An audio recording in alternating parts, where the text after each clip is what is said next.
नमस्कार दोस्तों। मेरी आज की कहानी का शीर्षक है क्रोध।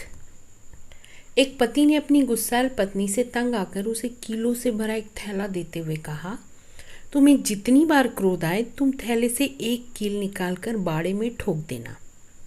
पत्नी को अगले दिन जैसे ही क्रोध आया उसने एक कील बाड़े की दीवार पर ठोक दी। यह प्रक्रिया वह लगातार करती रही।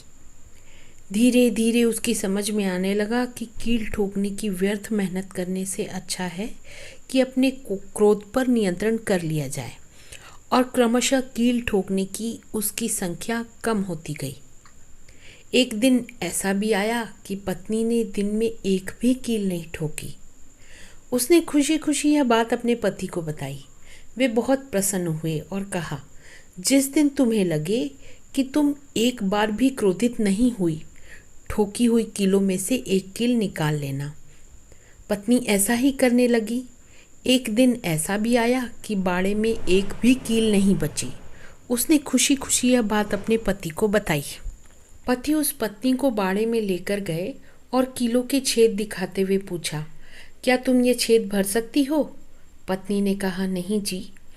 पति ने उसके कंधे पर हाथ रखते हुए कहा, अब समझी, क्रोध में तुम्हारे द्वारा कहे गए कठोर शब्द दूसरे के दिल में ऐसे छेद कर देते हैं जिनकी भरपाई भविष्य में तुम कभी नहीं कर सकती। तो दोस्तों, जब भी आपको क्रोध आए तो सोचिएगा ज़रूर कि कहीं आप भी किसी के दिल में कील ठोकने तो नहीं जा रहे।